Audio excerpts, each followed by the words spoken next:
Hi, Helena. Hi, Adam. And hi to all of our listeners out there. If you were listening last week, you would have heard part 1 of our wonderful episode with Sarah Playfair. But before we get to part 2, Helena, tell us a little bit about yourself. So kind of you. Hello, everyone. My name is Helena Dix. I am an opera singer extraordinaire. Well, my mother says that anyway. I like to travel the globe singing high notes and causing mischief on operatic stages everywhere. I'm a foodie.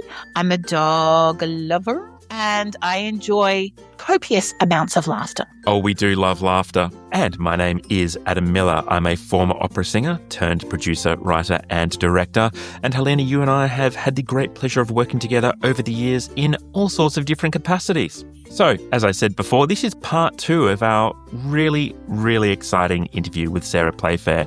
Sarah is a distinguished British casting director. She's had a career spanning a number of decades. She's had pivotal roles in major UK opera institutions such as English National Opera, Scottish Opera, Welsh National Opera, Glyndebourne Festival Opera. Since working for those institutions, she's gone on to do freelance casting and has worked with a number of other organisations as well. She's been very supportive of young up-and-coming performers, sharing her advice with them over the years. Her career has taken her in many, many different directions, not least of which being a dresser for Sir Ian McKellen. If that sounds interesting to you, then listen on. But even just that idea of a director having that strong of an idea before someone, and this is what I say to people, don't be so hard on yourself. I think that's what's such fun about it. I mean, what's interesting about what I do is it is entirely subjective. And, you can have huge arguments in a casting. I mean, most of the things I do, well, particularly, I don't do much these days except for Birmingham and Garsington. But at Garsington, it's very much a committee thing, casting. Yeah, Dougie has the final say, particularly on productions that he's conducted.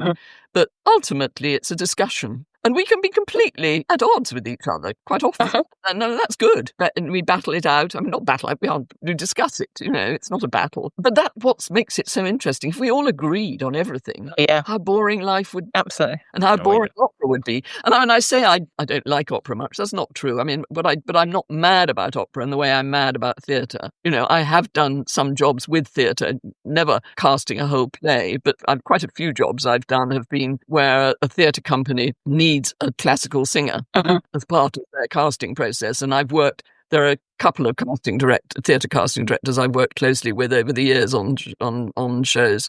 And I have to say, it is such a different process. And I love that because, again, it absolutely tests me in a different way. What's that process like? What's the difference? Well, it's not just come and sing an aria for a start. It tends to be come and do a speech, have a talk, be directed. I think one of the things I like about opera these days is that we are doing more what we might call a working session rather than an audition. Yeah. And I think that's interesting. Performance is incredibly important. And the relationship with the conductor and the director, and a working session can be with either or both, is a very important part of the process, I think, particularly for young singers. I do wish that more opera companies invested in that kind of process and had the time to do that, because for me, even when I'm working in a company of people and colleagues, I often think, gosh, it would have been nice to workshop this together. And, even as a performer, you get casts sometimes where it's just magic. There's just something. And my mum, who's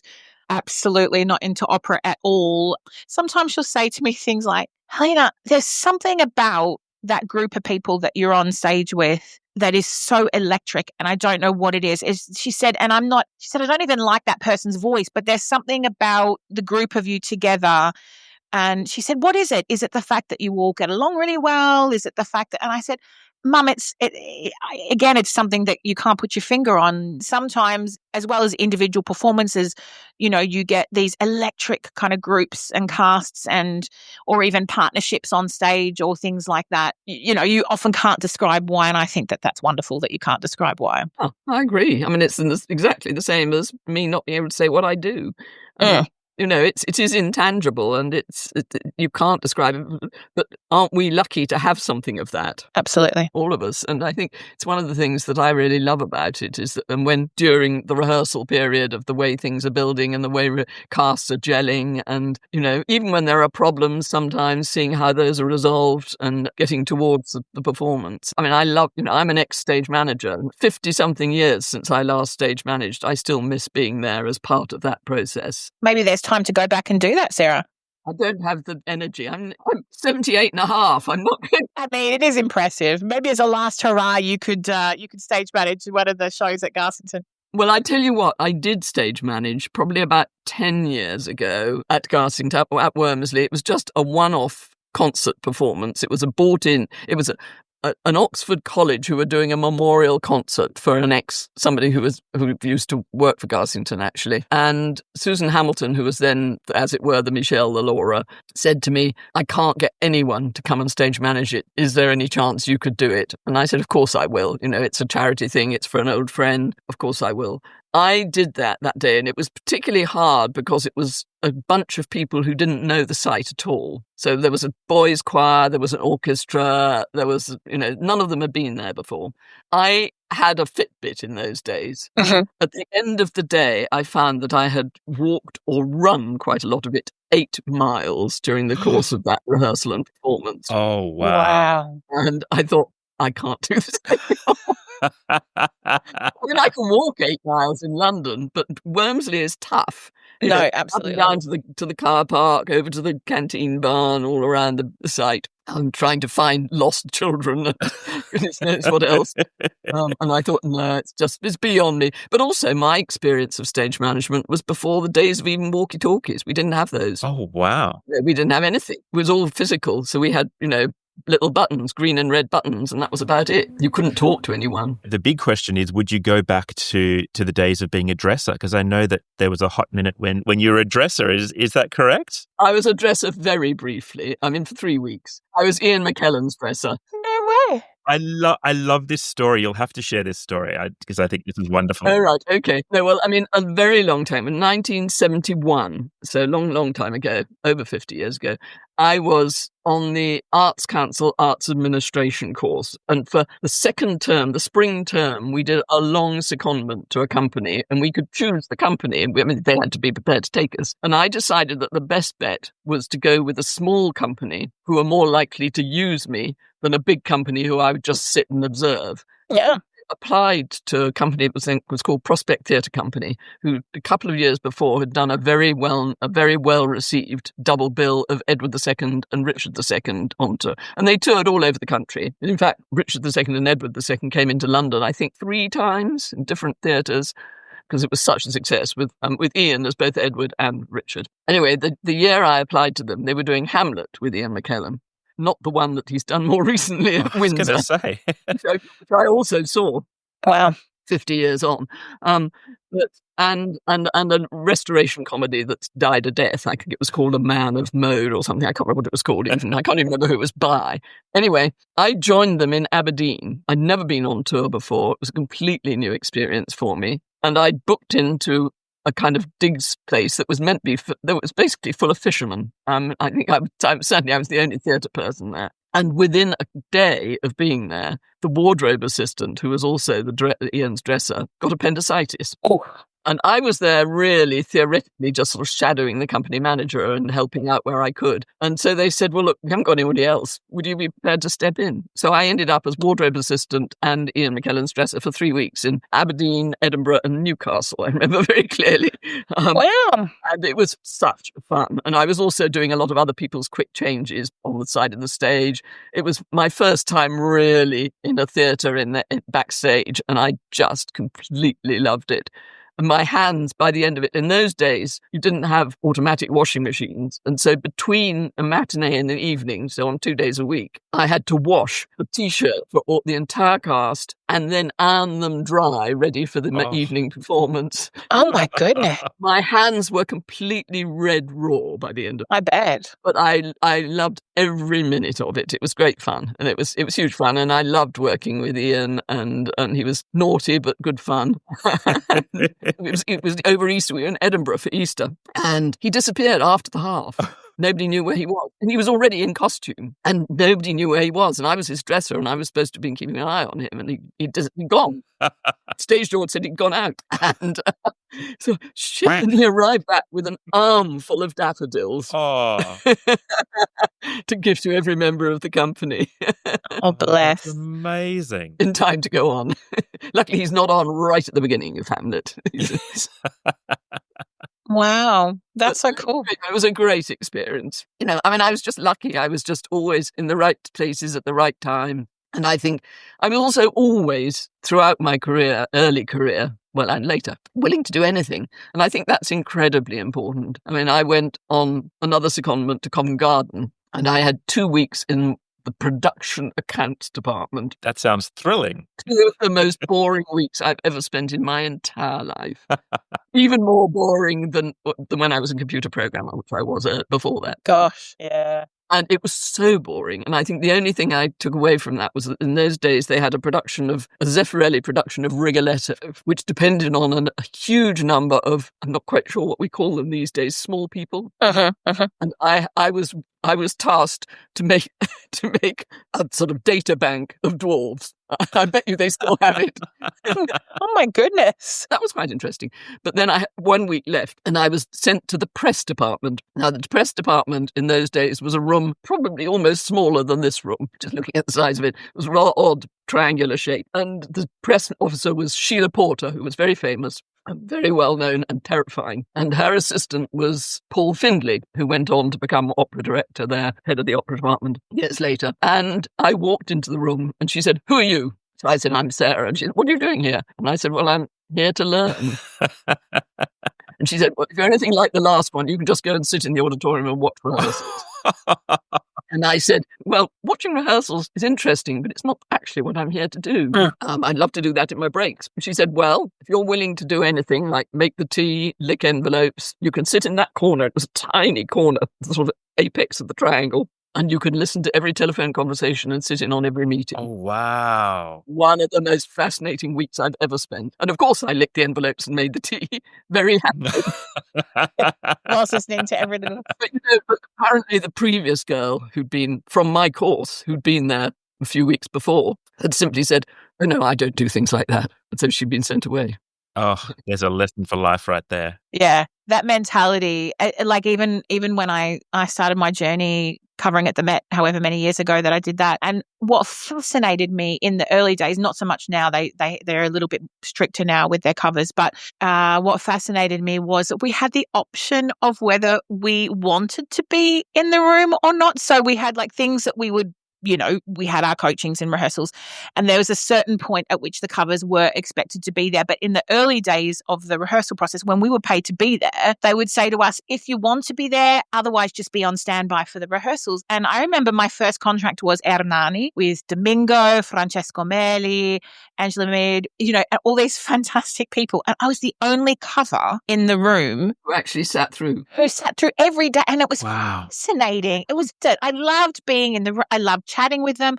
I loved learning from them, whether it be good or bad. I have stories, but I learned a lot. And I say this to singers all the time. If you get a chance, obviously slightly differently what you're talking about, but it's similar. These singers who turn their noses up and say, "Oh, well, I don't need to be here." Well, I don't know, mate. I think you kind of do. Like there's, Well, we had quite an interesting thing on that same front. We started rehearsals for L'Elisir d'Amore last week, and Chris Luscombe, who's directing, said to the cast and the chorus, "I want the first 3 days without covers sitting in, just so I can set some things with the cast and no pressure on them. Sure. But from then onwards, please, covers, come in whenever you're free, whenever you want to." And I thought that was a really good way to put it, actually. The same's happened. We've had that before. I remember. Except it was, I'm not going to say which production it was that I did, but it was our lovely friend Mr. Copley and I were working together in New York, and it was a similar thing, except it was the soprano who didn't want me in the room with her when she was doing her first few days of rehearsals. And John knew me from when we'd done Magic Flute together at the academy, and we hadn't seen each other. I think we'd seen each other once in all those years, and he'd remembered me, which I thought I was really chuffed about. Well, I mean, quite memorable. I'm not easy to forget, to be fair.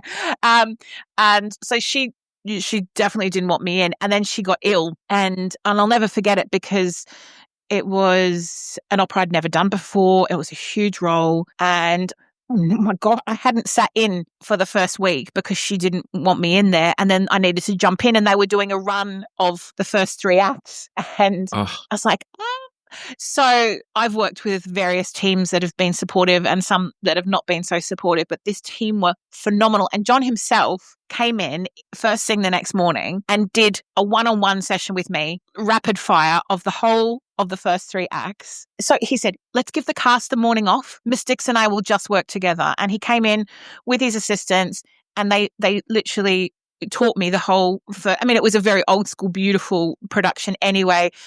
And it was so lovely. And as a cover, obviously it's a high level we're working at, but I thought I was under such pressure given that I hadn't been allowed in the room, and that wasn't my choice. That was something that, that had been put upon me. But he took the time, and we had a bit of a laugh along the way, because one of his favourite things is attempting to do an Australian accent, which is always my favourite moment, John Copley doing an Australian accent. And we're so naughty, both of us. So it was a joy. And then by the time we got to the run in the afternoon, it was amazing. Like, I had such a great time, and all thanks to him, taking that time and being, but it's always fascinated me how people, I don't know whether people are lazy or they think they're above it or things, my time covering at that house taught me more than a lot of my career has, and then being able to just go on and do a good job there has been paramount to the fact that I've been so involved as well. Well, I think on a more mundane level, the more one can do in the business, the better. I mean, from my point of view, I've worked only short terms, but I've worked in box offices. I've actually sold tickets door to door. That was one of the most fascinating experiences of my life. In a really poor area of South London, sitting and telling immigrant families what's the difference, why they should try come to theatre, because how different it is from watching the television or going to the cinema. Well, and actually ending up not selling them the tickets because we were only allowed to sell full season tickets, and I couldn't bring myself to ask them to do that. But I would hope that some of them were persuaded to perhaps come along and see a Christmas show, something like that. So I've done that, and I've done various things. But the other thing I did, which was really important for me, I think, was a year later, after the Ian McKellen experience, and after I'd finished training, I worked for London Contemporary Dance Theatre for a year, during which time I realised I didn't know enough about the technical side of things. So that's when I stopped being a manager. I thought, I'm young enough, I can give myself 2 years to go off and find out about the technical side. And I retrained at that point as an opera stage manager at a thing called the London Opera Centre, which doesn't exist anymore, where they did train opera stage managers alongside repetiteurs and singers. I mean, the National Opera Studio kind of evolved from there eventually, but they've never done stage managers. But I retrained as a stage manager and worked at Welsh National Opera as a deputy stage manager for a year before coming back into management. And I think that was, for me, incredibly formative and very, very useful. Yes. Because I can talk on... I remember many, many years later when I was being asked to interview for Glyndebourne. I didn't apply, I was invited. And I remember George Christie saying to me, one of the things he said to me was, are you worried about talking to technical people? And I said, well, no, I was a stage manager. Why would I be worried? Something that's part of what I do. Coming in a senior position doesn't mean I can't talk to other people in different areas of speciality. I can talk to the box office. I've worked at the box office. I can talk to front of house. I've worked front of house. I can talk to the dressers because I've been a dresser. Adam and I were just talking yesterday. Not that as singers we get that kind of opportunity, but we were talking yesterday about how important it is to appreciate the whole team. And we were talking about, say, like I always take the time out with the lighting people, with the stage managers. Like, I make it my business to chat with people and to get to know people, and that makes it makes everything so much nicer, and you appreciate each other so much more. Absolutely. I think it's incredibly important. And and it's like when I was at Glyndebourne, what somebody said to me quite recently, who was in one of the orchestras when I was there, he said, you were always on the door of the pit at the end of a performance to thank the orchestra on their way out. And she said, "No, I don't know any other manager that does that." And I said, well, I knew I could still catch the singers in their dressing rooms later because they take a bit of time. But the orchestra are out of that pit and on their way home. Yes. The only way I can thank them is to be there. That's lovely. Yeah. Wow. So really, of course, I didn't do it every night. Sometimes I was on the side of the stage. But it was often enough that they registered it. That you were there. Yeah, absolutely. And I think that is important because we're all part of the same team. I love that. I mean, it's one of the things I love about our business, that it is teamwork. Yes. I've never wanted to be the overall boss. I mean, when I was sort of second in command of Glyndebourne for 10 years, well, artistically anyway, it's director of artistic administration. And when Anthony Whitworth-Jones, who was then my boss, said he was leaving, I went straight to George Christie and said, I'm not interested in being considered for that job. It's up till now, all the way through Glyndebourne, it has been the person who was in my job who's gone up into that job. And I said, I don't want it. Right. It's not for me. I'm not interested. I wouldn't be good at it. My position is much more backstage, much more involved with the artists. I'm not good at talking to the rich people and being polite.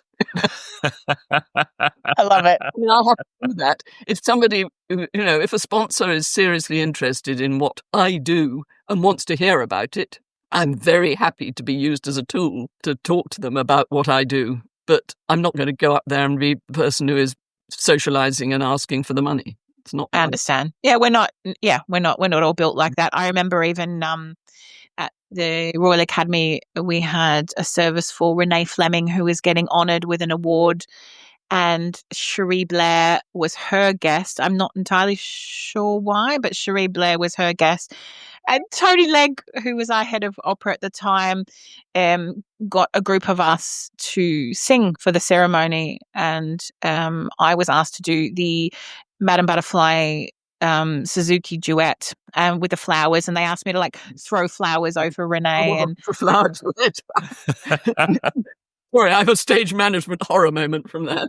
How to speak with people. And Tony Legg, who knows me very well and knew me very well back then, said to me, now, Dix, afterwards we're going to go into the luncheon and we're going to present you guys to Cherie Blair and to Renee, and you have to be on your best behaviour. So no saying anything inappropriate. And I was like, Tony, define inappropriate. And he roared with laughter. And I said, listen, I'm just going to be myself. That's all I'm going to be. He's like, I know, that's what I'm worried about. I have to present you, And they brought us all down the line, and Renee was lovely to everyone. And I was last. This shouldn't save me for last, really.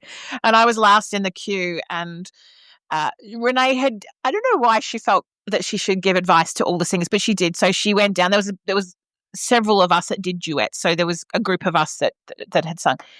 Oh, she said, your voice is this and that and this and that. And she gave little bits of advice to everyone about what she felt, because I think maybe she felt like that was a nice thing to do. It got to me and she said, how on earth do you make those high notes sound so easy? She said, I was watching you and I couldn't work out how you were doing it. And I said, well, I can't tell you, I'm sorry. And Tony's like, oh, no, get her out. And she said, pardon? And I said, no, it's family secret. I can't let you know. It's you're just going to have to do without that knowledge for your career like this. And everyone's just like, oh, no. Anyway, she thought it was hilarious. Cherie was like, she told me that her son was out in Australia just for the weekend to watch the finals between Australia and England. And you could see Tony watching me, and I went, well, I'm terribly sorry in advance. And she said, why is that? And I said, because Australia's going to kick your ass, like in the most broad Australian accent ever. And you could just see everyone just be like, thankfully everyone found it funny. But yes, Helena and speaking with people inappropriately. Well, Renee would have loved that, I can tell you. She did. Yeah. I do want to hear about that, the flower duet, the stage management story. I stage managed upwards of 50 performances of Madame Butterfly in 1 year. And it was in the days when, I don't know how people normally did it, but I mean, basically, the flower duet, we literally had petals all over the stage. And between acts 2 and 3, we had to pick those petals up physically and clean them and store them away. No. It was a total nightmare, and I can't stand Madame Butterfly for that reason. Only that it gives you trauma. This horror, these awful, dusty, filthy petals. We had to literally scoop them up and hand clean them and put them into some bag or other. It was Tony's idea to throw them on Renee's head. And I said to Tony, Renee would have spent so long getting her hair done for this event. Yeah, she minds about her hair. I am not I'll throw them on her lap. That is it. They are not going in the frou-frou. Definitely not in the gorgeous hair. Well, Renee's lovely. I mean, we had her at Glyndebourne 30 years ago, I think. And she was going through a very difficult pregnancy, and I and a colleague had to look after her. She was fine in the end, thank goodness. But there was a week or two where she was on total bed rest, and we had to look after her. And I still remember how lovely she was at what must have been an incredibly difficult time. Of course, yeah. And how it all came out all right in the end, thank goodness. Oh, thank goodness, yeah. But she was absolutely lovely. Those stage management days, going back much further.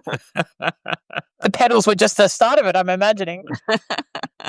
Well, I used to sing in the offstage chorus as well, the gents' chorus. Away, away, away. I love it. Is there anything in your career that you haven't done that you would have liked to have done, Sarah? Yeah, I don't think there is, because I think I made sure I did do it if ever I was given a chance. I mean, I've never wanted. I mean, I was relatively early on in my management career, I found that I didn't want to be the boss. And I think that was incredibly important. And Brian McMaster, who was my boss at Welsh National Opera at the time, when I was approached to go to Glyndebourne, he said, look, you can't make your mind up whether you want to run an opera company or not, but Glyndebourne is a really good opportunity to help you make your mind up, because you'll be running the touring company and you'll be second in command of the festival, and that will show you. And it did, absolutely. So, no, I don't think there is really. And one thing I never wanted to do was perform. Ever wanted to sing Norma? Never wanted to sing Norma. I'm a baritone. I'm a baritone Martin, I think. No, I've never wanted to sing. I've never wanted to be a performer in any way at all. And one thing I did find, which rather scared me, was that I think I could be a performer, but I never wanted to, which was 30 years ago, Glyndebourne Touring Opera, now no longer existing because the Arts Council withdrew their grant.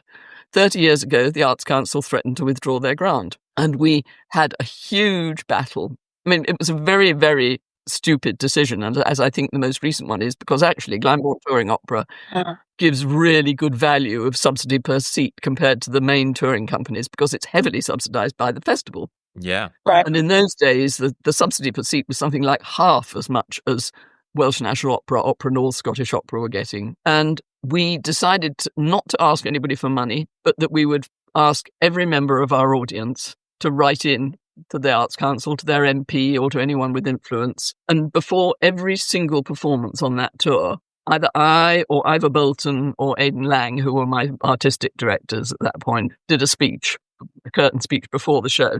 Most of them I did. I mean, I did, I think, 60-something performance speeches.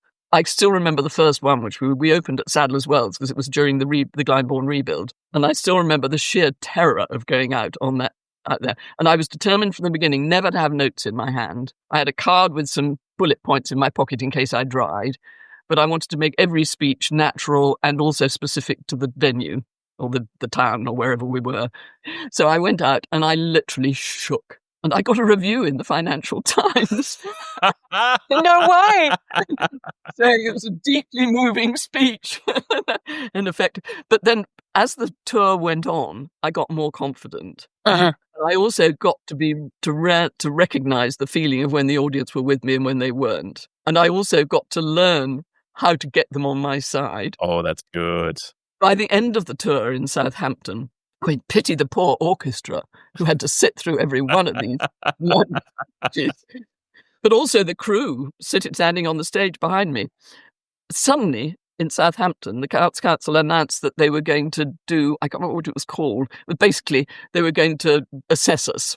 And they sent a whole group of people down, a panel, to assess our performance. And they were in the front of the dress circle. Now, up till then, my speeches had been very much anti-Arts Council. And I thought, no, I've got to change this one. So I decided to make it anti-Mrs. Thatcher. who was still Prime Minister at that point.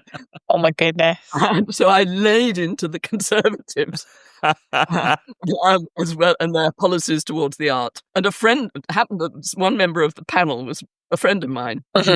Rang me the next day and he said, Sarah, you have never... He was a previous boss of mine, in fact, at English National Opera many years before. And he said, you've never terrified me so much. Because he said, we were sitting there in the front row of the dress circle and we were sure you were going to suddenly point to us and say, and there they are. Honestly, we would have been lynched. He said, I could do it. So that was my one experience of performance, and it absolutely terrified me because I realised I could do it, and I didn't want to. I didn't want power, that power of knowing you had the audience in your hands. And you could basically, he said, if you told them to stand up and turn a somersault, they would have done. And I thought, I don't want that. It's not what I'm about. It was a lesson. It was a lesson. Yeah, sure. And that, you're right, that kind of having them on your side and chatting with them and all that. I was asked to go back to Wexford a couple of years after I did Christina, and I hosted the gala, and David Agler and Rosetta trusted me to host the gala. And I'll never forget David Agler coming to me. I was at the side of the stage and I had a little clipboard and I had who was coming up and what was going. He said, Helena, what are you planning to say? Like, have you mapped out it? And I said, David, I am not entertaining when I try. It's just got to be natural. So I said, I've got dot points written down, like same thing. I wanted it to be organic. And in the end, it was brilliant. I had the audience roaring with laughter and everyone was there. But David was like, you didn't write any of that down? I said, no. If I write it down, it'll be terrible. Like, and we're all different in the way that we present stuff. And again, I've done drama and stuff, but I hadn't really ever hosted anything or done anything like that. No, you'll be perfect. Yeah, I'll be perfect. But if I try, I'll be terrible. Everyone will boo me off. So you've just got to let it just be organic and natural, and it'll be fine. And we'll have a little chat, and it'll all be good. And actually, Adam is one of the masters at that, like at hosting things. I have to say, I've watched him do it many a time. It's lots of fun. Yeah, I mean, I didn't find it lots of fun, but I found I could do it. I also found that the more I got into it, if I judged that the audience weren't with me, I kept it very, very short. Yeah. Sure. Short to the point. If they were enjoying it, I would elaborate. Like you said, you just go with what you feel. And I may say that on Christmas Eve, I got a phone call from the Arts Council. They didn't even apologise, but they said, you've got your grant back. Oh, that's fantastic. Wow. No, it worked. And we hadn't asked for a penny from anyone. And no one got lynched. No one got lynched. Close, but not quite. Maybe near in Southampton. So, but no, I can't think of anything that I wish I'd done that I hadn't done. I mean, I think I've been lucky. I've never known what's coming next. I think, I've been incredibly lucky that I've never had to apply for a job. Yeah. I mean, not since the beginning. Jobs have come my way, and sometimes I've said, no, that's not for me. And sometimes I've said, yes, I'd be interested. Sometimes I've been persuaded to go for a job and I haven't got it. Or there was one rather embarrassing one when I was persuaded to go for a job. But there were two embarrassing ones when I was persuaded to go for a job. One, I got as far as the final interview that was between two of us. And I walked into the interview and said, I'm not right for this job. You should take the other candidates. And the other one was, and that was rather effective because they'd flown me and given me a very nice hotel. But it was overnight. I decided that it really I wasn't right for it. Uh-huh. And the other one was a job that I was persuaded to very much against my instinct to go for. Literally, I applied. I think it's the only job I've actually applied for in 50 years with written application. And I got a bog standard turn down reply from clearly a junior in the HR department saying that they had many better qualified people than me for this job. Oh. I had just left Glyndebourne as Director of Artistic Administration, and it was an equally senior job in another opera company. I was actually massively relieved, but it was stupid. I mean, it was a stupid thing to do. And about 6 months later, I bumped into the person who basically was in charge of appointing it. It was quite clear that they'd only gone through the process because they had to for the Arts Council, and that they had in fact already got somebody they wanted and had offered the job. Wow. But I then bumped into the boss 6 months later and introduced myself to him. And first thing he said, I've never met him before. He said, Sarah, I owe you a huge apology. Literally, it was the first thing he said as he held his hand out. And we became good friends.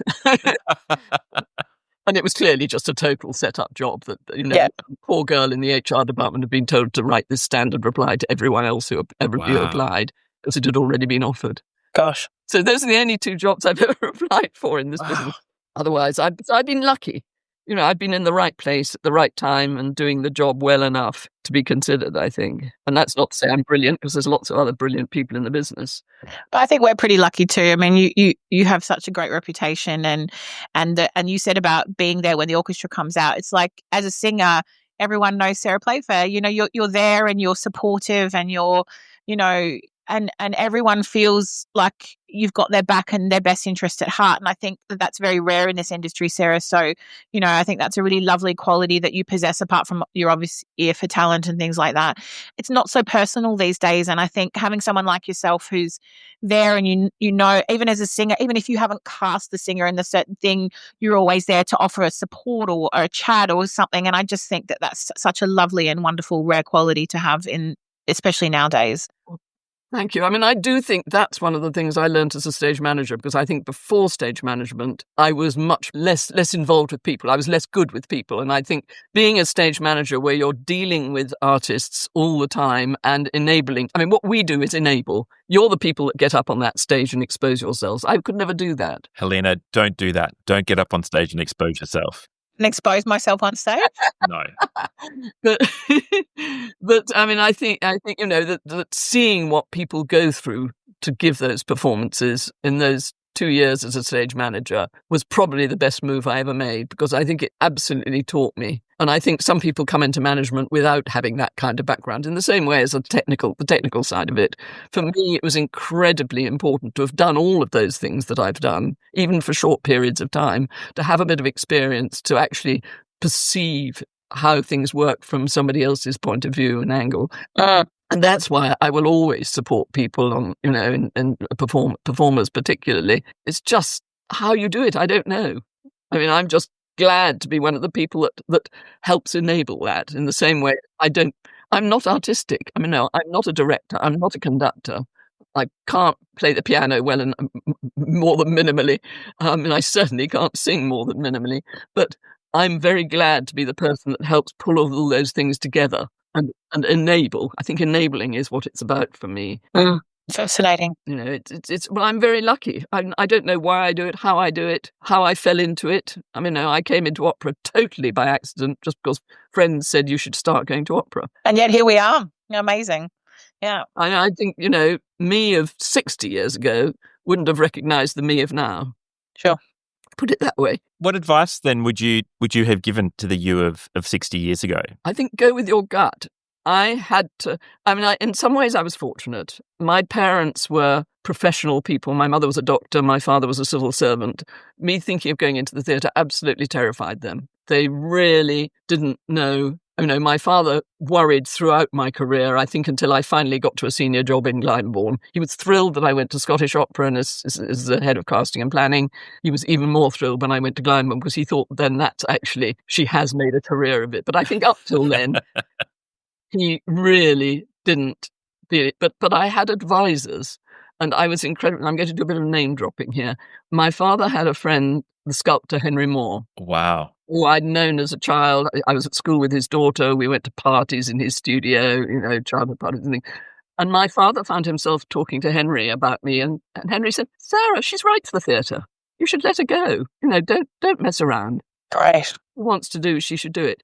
And I also had a great uncle who was part of the founding of the National Theatre. He was secretary of the board of the National Theatre. He wasn't a performer or even an artistic administrator, but he was very involved. And he encouraged me as well. I mean, he encouraged me to go to plays and to take it in. And the third person who was incredibly important to me, who I think probably neither of you have ever heard of, was a chap called George Rylands, who was a professor at King's College, Cambridge, and very involved with theatre, Shakespeare in particularly. He was an old friend of my father's, and again, he encouraged me. He always used to, if I was touring in anywhere near Cambridge, he would say, "Come and have lunch," and we could. So if I was in Peterborough, I would go across and have lunch with him. And again, those I'd say were the three people I really owe it to for just saying, yes, this could be the right thing. But I never knew what the thing was. I knew I wanted to be in theatre. I didn't want to perform. And it was by sort of accident that I found my way into doing what I do. It sounds like the accumulation of all the things that you did make you who you are, of course, and bring with you the insight. I guess as a singer, I would never imagine that a casting director, albeit for the company or freelance, would have such an eclectic and wonderful understanding of the theatre world, and with so many different tools and thoughts and knowledge to come in. As a singer, I'm very narrow-minded, I guess, when I think about someone who's casting as to what qualities that they should possess. But it's really fascinating. Well, we are all different, and there are several casting directors now who have been singers. Mm-hmm. Yeah, there's quite a few of those. Michelle Williams, Sarah Jane Davies in this country. There are others who've done other odd things. I literally, as I said earlier, I started off, my degree is in mathematics. I started off as a computer programmer, but I did that in order to get a job and to spend that time finding out how to get into theatre. And that's what I did that for 2 years, earning more relatively than I've ever earned since. Those 2 years I was wearing designer clothes. I bought a new car straight out of university. Wow. I was earning a fortune because computer programmers were very highly paid then. And I gave it all up to come into the business. Yep. I don't earn very much these days, but who cares? I've had a great time and a lot of fun. Yep. I'm conscious, Sarah, that's taken up quite a lot of your time, so we really appreciate the fantastic conversation we've had. We like to finish all of our chats with 5 rapid-fire questions with our guest. Are you interested in taking the rapid-fire questions from us? Absolutely. I don't know if I can answer.